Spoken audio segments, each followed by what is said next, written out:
ముసుగు ఊడవికి బట్టలు గుడ్డలు ఊడదీసి కొడతా అని చెప్తున్నాను. కొట్టు కొట్టు, తమాషా చేయదు. నేను కూడా మనిషిని, నాకు చీము నెత్తులు ఉంది.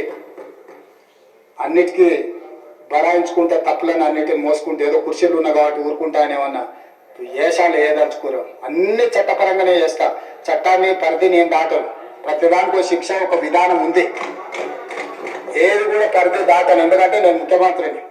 చట్ట పరిధిలోనే. మీ మాటలే పరిధి దాటినాయండి రేవంత్ రెడ్డి గారు, మీకు అర్థమైతలేదు.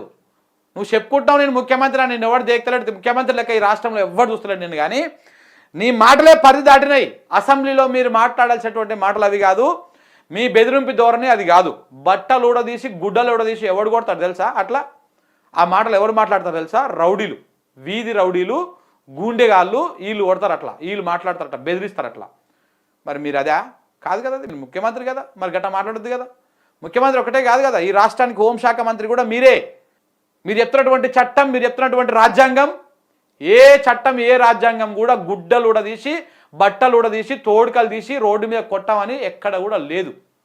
మీకేమైనా తెలిసి ఉంటే చూపియండి, ఏ సెక్షనో ఏ క్లాజో ఏ ఆర్టికల్లో ఏ ప్రకారం ఉందో దేని ప్రకారం ఉందో.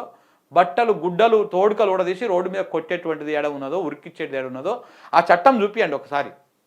సిగ్గు లేకుండా బూతులు మాట్లాడుకుంటా చట్టాన్ని అతిక్రమించేది నువ్వు, ఇంకా నీ చట్ట ప్రకారమే చేస్తా. ముఖ్యమంత్రిని నేను మేకపోతు గాంభీర్యము. ఎవరిని భయపెడతందుకు ఇదంతా?